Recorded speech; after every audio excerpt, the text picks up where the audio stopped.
It's rainy. This is a terrible weather to talk to Ganyu, or just the Lantern Rite in general. They should let you be able to change the weather and the time. Just my thought. Or they just clear it up because it's in a cutscene. That works too. Greetings, Traveler and Paimon. What time is it? Are you okay, Ganyu? You were nodding off there. Didn't you sleep well last night? No, the question is, did she sleep at all?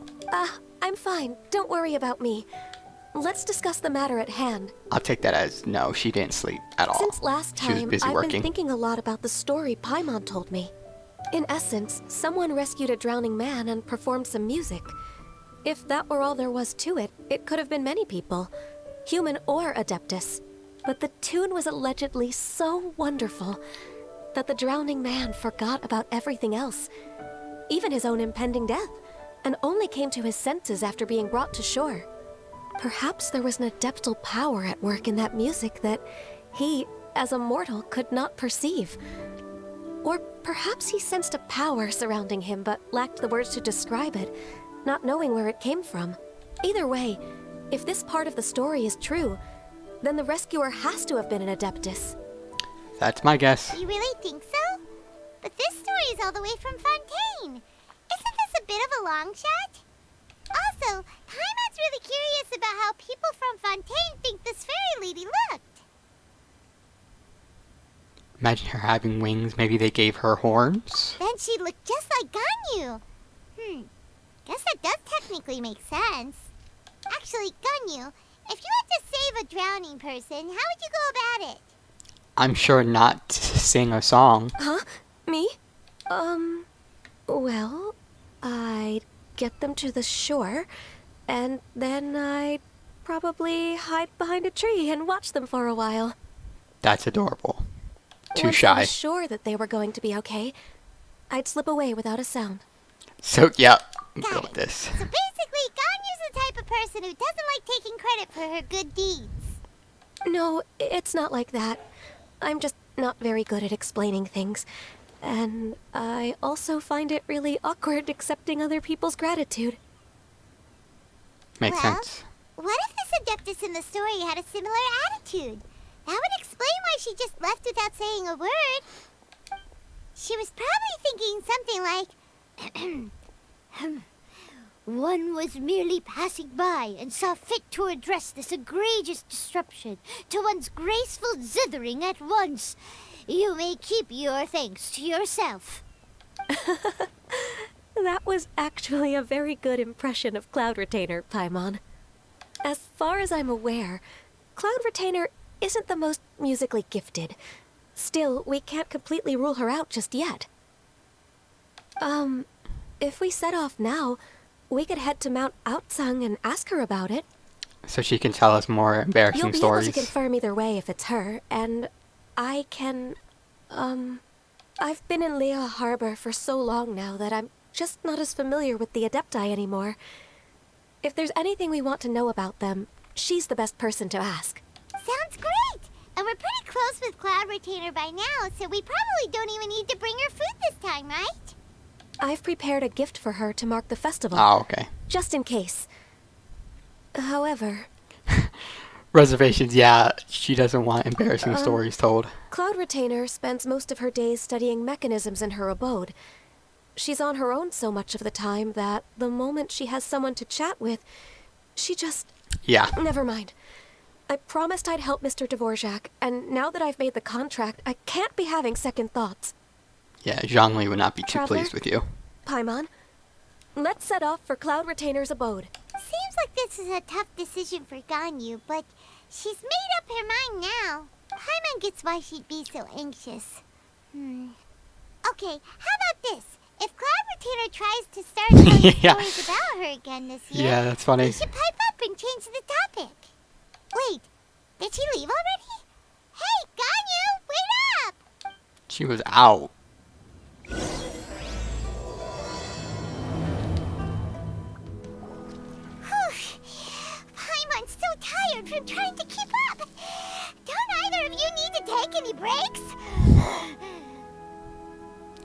Paimon, you fly.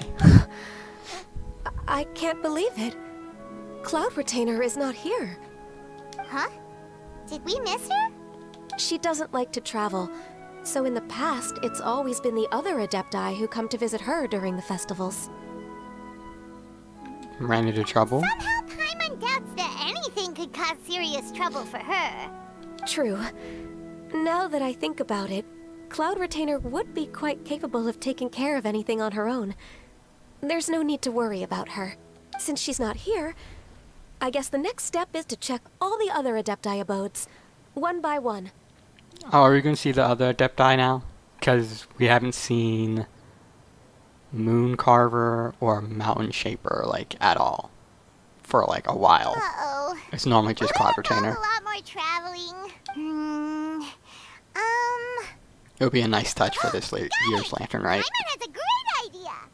Please go on, Paimon. Our goal here is to find the Adeptus that helped Dvorak's ancestor, right? We can't hear any music right now, but if she's really as nice as the story suggests, she'd definitely come to help anyone who was drowning, right? We're not gonna fake a drowning. Yes, I think that's fair to say. So, all we have to do is get the Traveler to pretend to fall into the water, and the Adeptus will come to the rescue! Yeah, why don't you you go for it, Paimon? Paimon can't swim! Paimon would sink like a rock! I mean, if we're trying to fake a drowning, there's no better way to do it than to actually drown. Just saying. Just saying. Trust Paimon! The water's pretty deep over there. Quick, swim to the very center. Oh my goodness. This is not gonna work. It's not even that deep. Oh, okay. If I say it's not even that deep. Swim to the center of the pool, okay. Help! Help! Someone's drowning! If only there was a kind-hearted Adeptus here to save us! Oh no! Whatever will a Paimon do? That you're selling it really bad, Paimon. So someone is carried you going to on? shore. Wait, what? Oh my god. Oh shit. Yeah. That's funny. Oh, Shenhe too. How do you feel right now? Shenhe! And the Conqueror of Demons. Why don't you say something? Please don't make Paimon explain it. No. This is your idea. Okay, fine. Paimon will explain. We're looking for an Adeptus who's good at being a lifeguard and playing music. But if the Adepti aren't gonna stay home, then how are we supposed to find them? It wasn't me. Yeah, so this Adeptus is most likely a woman. And I am not an Adeptus, as you both already know, Traveler and Paimon. Yeah, so it's neither of them. Okay, so this is Paimon's fault. No way Yes, Paimon would have yes it is. suggested this idea if she'd known how awkward this was gonna be. Glad you're okay. Yeah, he's leaving. As far as I know, the one you seek is no Yaksha. And one last thing. Your actions here caused others a great deal of worry. Do not repeat them again in the future. Laying down the line. As ever, the Conqueror of Demons comes and goes, just like the wind. Right. I didn't dare to say a word just now. How's your training going, Shenhe? Have you made any plans for Lantern Rite? We could spend it together in Liyue Harbor if you'd like. Yeah, like you did last year. I had planned to spend the festival with Master this year. However... Oh, speaking of Cloud Retainer, when did you see her last? Earlier this morning, she set off for Mount Hulao at dawn. I noticed she was using an Adeptus art of some kind to protect a mechanism that looked like a boiler. Maybe it was a gift for Mountain Shaper. I did not inquire. Do the Adepti give each other's gifts? I mean, I wouldn't see why not.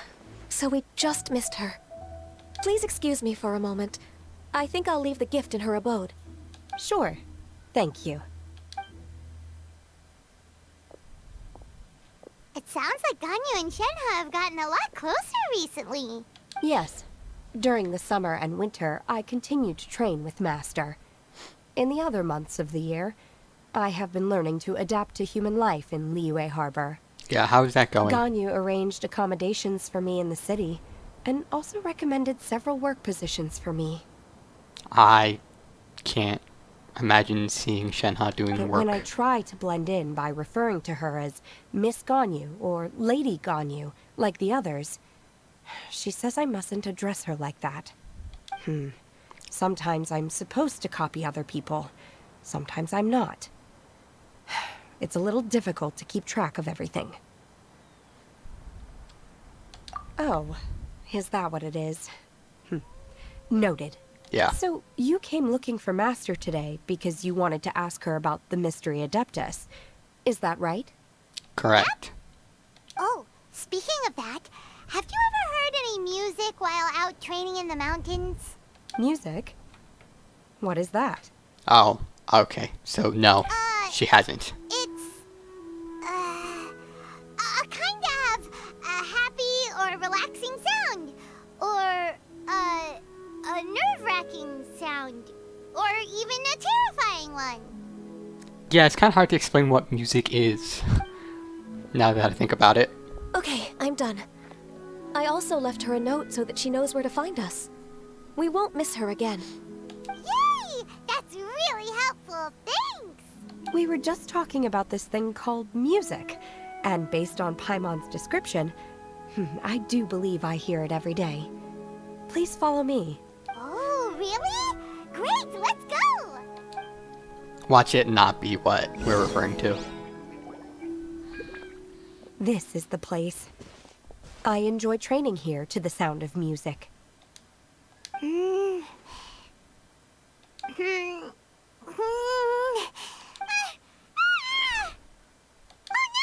Paimon's gone deaf! Paimon can't hear anything! My condolences. Oh, whew! Paimon hasn't gone deaf after all! Paimon heard you when you just spoke. Anyway, where is this music? The faint sound of birdsong, the quiet murmur of the streams. These are relaxing sounds. Are they not the music of which you speak? You know, she's not wrong. Oh, Paimon wasn't quite done with the description. Okay, fine, it's all Paimon's fault. What we're looking for are not the sounds of nature, but melodies played on special instruments. Oh. And a melody is? Why do you sing the... Yeah. Huh? Go for it. Hey, why don't you just sing that one melody Shen has heard before? It'll probably help her to understand what we're talking about. What melody?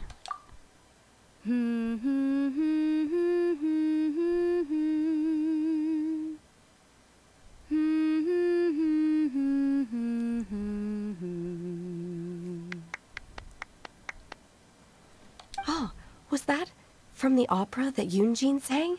Oh, that melody. Okay. Yeah, okay. Why didn't they just say that? The sounds from the opera. That was a melody, and melodies can be called music. It felt like I was transported back to the past. In my mind's eye, I could see the Zhao lanterns lighting up the night sky again. We're all there, raising our glasses and drinking to our heart's content on the Jade Chamber. As I watched Yunjin's performance, I felt a warm sensation in my heart. And as the drink reached my stomach, it went from warm to hot. When you hummed that melody just now, feelings from a whole year ago came right back to me, as strong as they were on that day. Yep, music can do that. So that's the power of music. Wow, Shenhe. That was so deep. Music definitely has the power to bring up memories. It's like a A time capsule with all the special moments from our lives squished inside. What about you, Ganyu?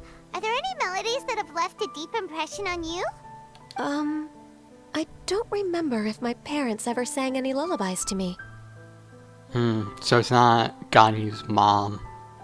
Because that was my initial guess. I know some local folk songs. And a few other things come to mind, too. The songs of the sailors down at the docks. The little ditties that the vendors call out in front of their beloved shops. The tunes of folk artists performing on the streets. All sounds of Liyue Harbor. Yes, that's right. In the past, whenever I heard the sound of those tunes, I always felt that they were worlds apart from me. Nenny and Liyue probably view me as a non-human. And they are right, in the sense that I never could connect with humans' artistic expression and their sentiments. So I haven't been able to integrate into their community and be a part of their lives. At least, that's the view I held in the past. Only more recently did I start to realize that the only barriers are ones that I have erected with my imagination. The way Yeah. those melodies make me feel isn't all that different from other people after all.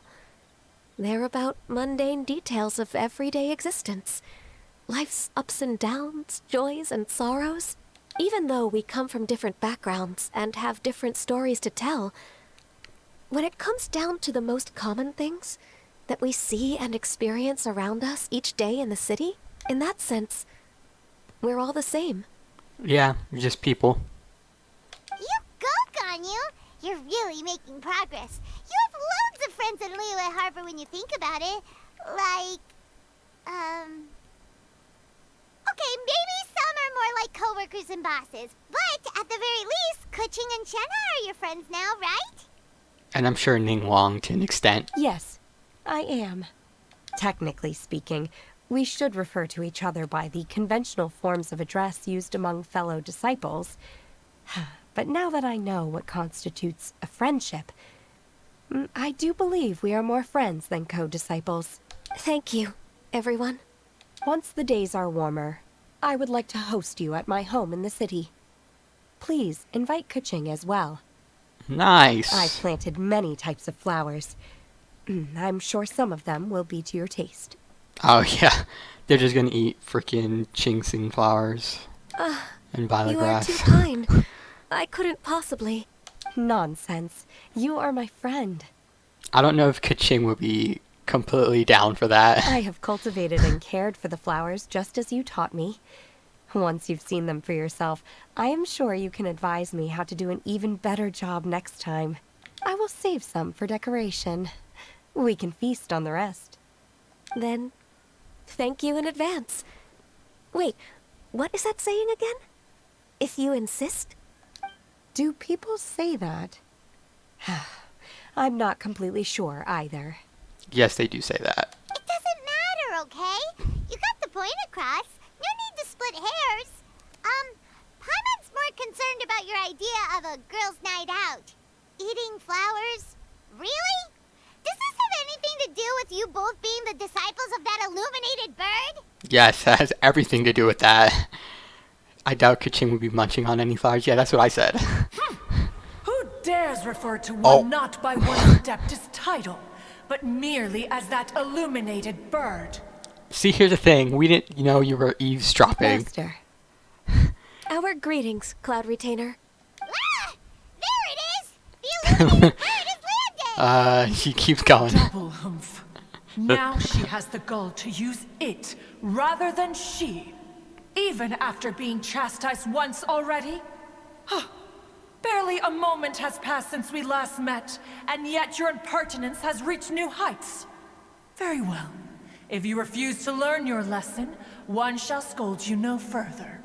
One has received your message from Ganyu. On the matter of the Adeptus you seek, one suspects to know their identity. Nice. Well, shall one lead the way? Yes, I please. still have to complete my training for today, so I will bid farewell to everyone here. Very well. Await my arrival at one's abode later this night. On this special occasion, you should indulge yourself with some savory dishes. If you want to release a Shao Lantern, come and find us anytime. Yeah, I think I got like close to 300 of them Thank you, everyone. from the first Happy Lantern Rite. Lantern Rite to you too.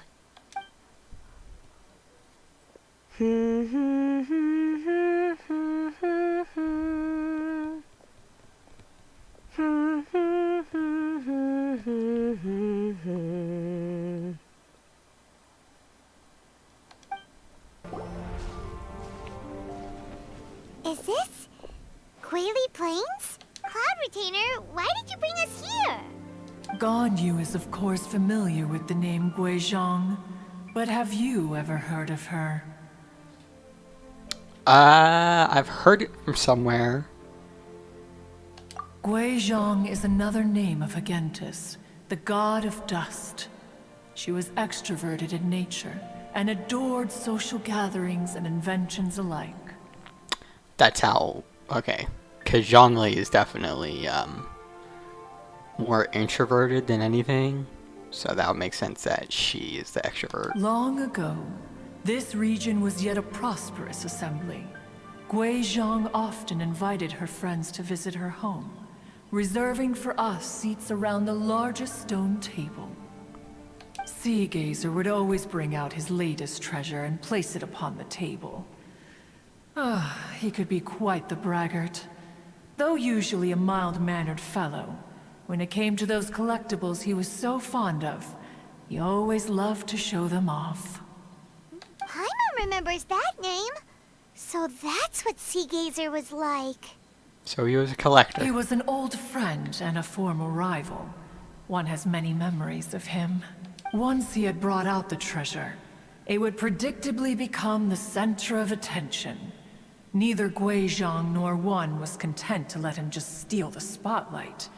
So we would then also present our proudest mechanical creations. Oh, gotcha. As Adepti, we were each gifted in our own ways, and naturally proud of our accomplishments in our respective fields of expertise.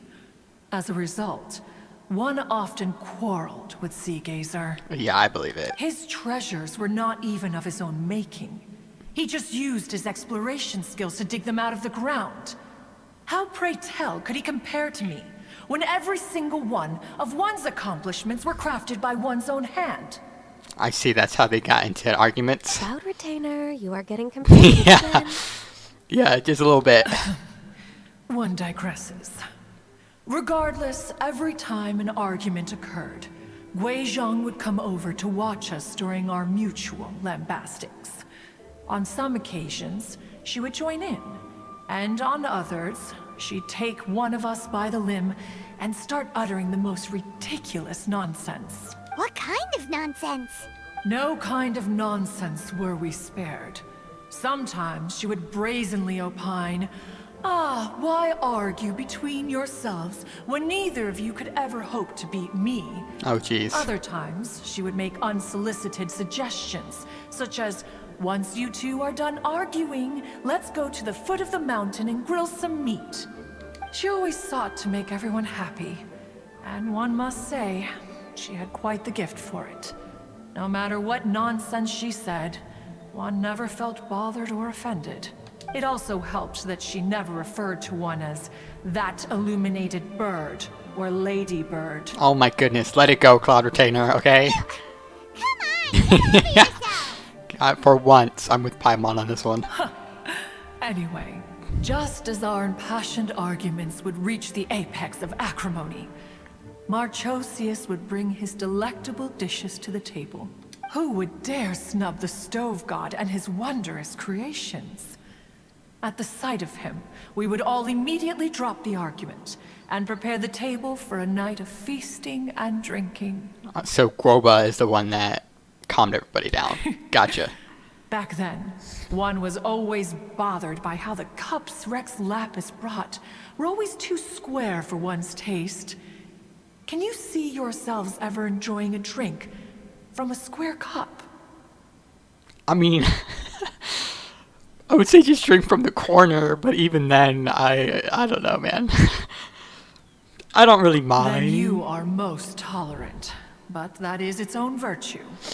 That's funny. Even one could never find fault with Marchosius's cooking. As we ate, Guizhong would continue to find topics for conversation, filling the table with humor and laughter. Each of those old fossils had their character flaws and points of obstinacy. So why was it that whenever we dined together, we always had a marvelous time? We would drink together from a spot high in the mountains, until the moon set and the sun rose, and only then would the banquet finally come to an end. Because friends are friends. Streetwood Rambler would often remain to admire the flowers with Guizhong before returning to her own abode. The glaze lilies were far more abundant back then. Entire fields of them would appear to the eye as a veritable sea of flowers. Streetward Rambler? That would be Ping. You probably know her as that's Madam her. Ping. Gotcha. Oh, okay. Wait, this is a lovely story and everything, but didn't we come here to find that Adeptus from Mr. Dvorak's story? Or are you saying that it was Guizhong? Didn't she, already, Pass. Alas, long has one avoided this place for precisely that reason. The sights here are a reminder of a time long gone, and evoke much sorrow. Yeah, I could only imagine Zhongli too, since they were like together. One should have guessed that you would disrupt one's poignant moment of mourning with your incessant questioning. No matter, one will share the whole story with you now. In times Cutscene. gone by, one quarreled oft with Guizhong concerning mechanical principles. We each had our ideals, and neither would yield. Under the pretext of a social gathering, one invited the impartial Rex Lapis to judge the quality of our creations. But Rex Lapis declared that Guizhong's Obscuro Vulpus mechanism was superior. Though one was too proud to acknowledge it, in one's heart, one knew that Guizhong was indeed the superior talent in the mechanical arts. As for the story between Guizhong and Streetward Rambler, that begins with a certain bell. In Guizhong's opinion, while mechanisms were no substitute for human composers, they were yet capable of producing simple but fine melodies. But Streetward Rambler believed music to be an expression of the soul, an emotional enterprise that could never hope to be replicated by machinery. They argued endlessly, until one asked Rex Lapis to intercede. He confiscated the bell and designated it for ceremonial use. Thereafter, one would often find them convening in the mountains, discussing music, mechanics, and all the affairs of the mortal world. But these good times were not to last. War broke out between the gods, and soon engulfed the Guili Plains. Guizhong was overpowered by the enemy, and fell in battle.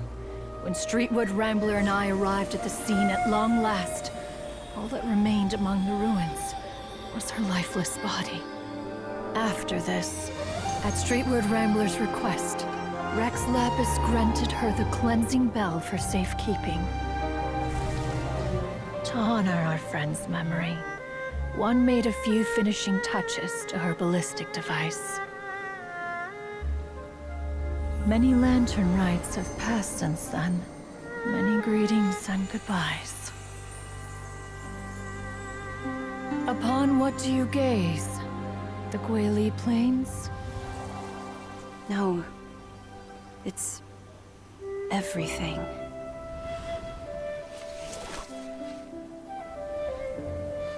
We think of human life as like a lantern that's lit one minute and extinguished the next. But are we Adepti so different?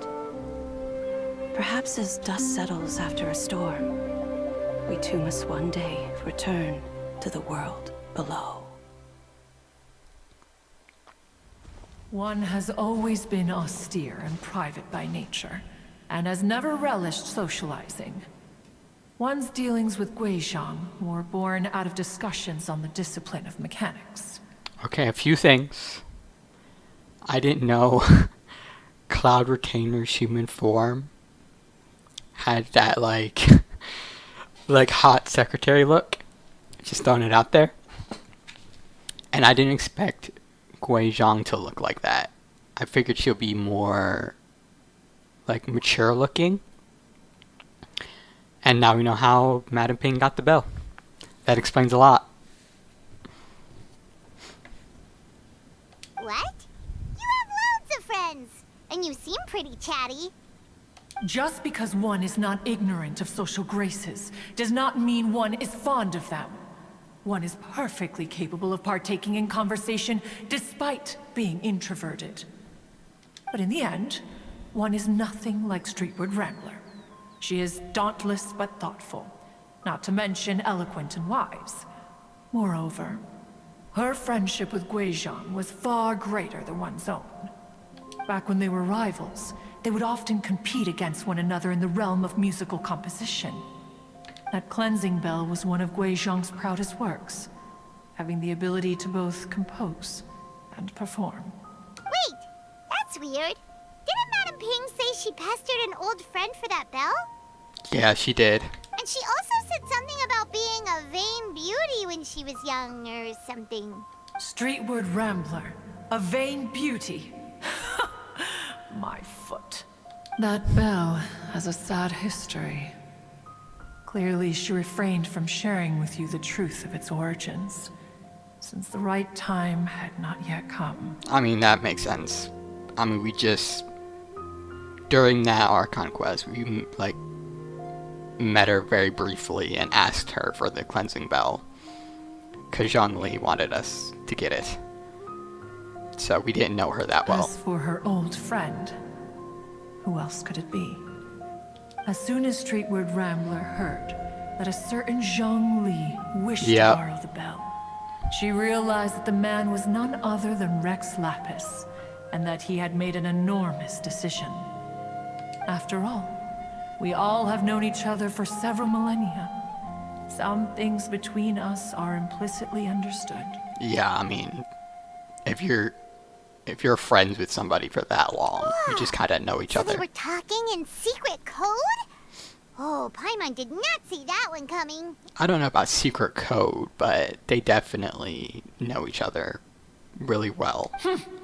Enough of your intrusions. Where was one up to? Ah, yes. One remembers now. The cleansing bell is powered by a mechanical art, and can be used to great effect as an accompanying instrument. After the passing of its creator, it was used on numerous occasions during rites of parting. But Streetward Rambler did not acquire it from Rex Lapis for the purpose of producing further funerary tunes. No. Each time she rang it, it was to play the tune that Gui Zhang composed on it. The two once clashed over their beliefs about the meaning of music. Who would have thought that with Gui Zhang's passing and Streetward Rambler's mourning, two tunes composed in discord would eventually become one harmonious composition? Once upon a time, Streetward Rambler also loved gatherings, liquor, and music. But after Gui Zhang passed, she preferred her own company. She could often be found sitting alone at a mountain summit, contemplating and reminiscing with her zither. Yeah. I could see that. Music would go from mournful to soothing to impassioned. I mean, that's... Many years Losing a passed friend always before sucks. she finally composed a melody to our satisfaction. In celebration, she played the tune to the clouds. Regrettably, one has only ever heard her play that tune once. Which brings one back to the matter you've been investigating. Perhaps it was during that performance that the ancestor of your Fontaine friend fell into the water and was saved by Streetward Rambler. Maybe, because I would imagine if Ping could play music, she could sing. But if she was so happy with the melody, why would she only play it once? Because I'm sure it brought up sad memories. One was also greatly perplexed by this. After suppressing one's curiosity for a long while, one finally approached her and asked why she would retire the tune after having spent so long on it. In response, she said, "Though the strings that played that melody survive, the one who inspired it is gone. Yeah. Okay. Tell me, Cloud Retainer, when the one attuned to my soul is no longer here, who else could hope to understand this tune?" Yeah. So basically what I said. Aw, poor Madam Ping. Yeah. I just remember being taken care of by you when I was young. Once the Archon War came to an end, I stayed behind in Liyue Harbor to honor my contract. Although I met Guizhong a few times, I never knew anything of this particular story. Gui Zhang was quite the visionary, but tragically passed before her time. Her manuscripts still lie unfinished in the realm of clouds. Blank pages give one cause for contemplation on what might have been. Had you not decided to search for that mystery Adeptus, perhaps these stories, too, would have been lost to the sands of time. As of now, you know the truth. That the Adeptus who rescued the drowning man was none other than Streetwood Rambler. Do you intend to discuss this with her? Maybe, but not bring up. Do you mean Ping might find the topic too distressing? I'm gonna, yeah, tell her, but not bring up Guizhong, like, at all. Precisely. The passing of our old friend is a heavy topic that both of us are usually careful to avoid. If I may be so bold, Cloud Retainer, could it be that this is just your own personal opinion? Oh? How so? I've been in Liyue Harbor for quite a long time now, and I've witnessed many farewells along the way. So I, too, am well acquainted with the pain of the passing of a loved one. But this doesn't bring the city or its people to a standstill. They have to keep moving forward. Someone as perceptive and wise as Ping will surely have come to understand and embrace this. Maybe, and also being in Liyue Harbor, she would Though these obtain immortal that. mountains have lost an Adeptus, the harbor of mortals has gained a wise elder. No loss can ever be undone, but there is always much that can still be gained. Ping has helped countless people, and will guide many others in the years to come. And all to whom she extends a helping hand become her friends. People she can admire flowers and discuss music with. Though it is heartbreaking to lose a kindred spirit, life goes on, because there are new friends waiting for you further down the road. We even asked Madam Ping what she thought about adding a music festival to this year's Lantern Rite. Oh, yeah. When we get back, why don't we just ask her if she'd like to perform? Maybe we can even get her up on stage. You youngsters Yeah. have imagination. Yeah, I don't know about that one. You could try. Why don't you come with us? It's been a long time since you last spoke with Ping, and Liyue Harbor is always decorated so beautifully during the festival period. Is not every Lantern Rite the same in this regard? Were there ever anything new to discuss? One in Pink could meet any day of the year. I disagree. Each new day and each new year is different from those that have come before. How long will you simply let them pass you by? Do a for Ganyu. The edibles she brought this time were indeed quite delectable. Edibles? Very well. Then one will be off. If the other old fossils have sneaked away into the city to amuse themselves, one shall soon find out. I mean, Zhongli's there, Groba's there, Ping's there. All right. We should be I getting mean- back to the harbor as well. We don't want to keep her waiting. I mean, a lot of your friends are still there. Cloud Once the Retainer. Guili Assembly, now the Guili Plains. Say, if we planted flowers there and cared for them carefully enough, do you think that one day we'd be able to recreate the sea of glaze lilies? Allow one to take back one's praise from a moment prior. You are still far too given to flights of fancy, child. What? Cloud Retainer? You were still listening? One observed that you were making no effort to leave, and returned to chasten and hasten you. This time, one is departing in earnest. Jeez. Relax.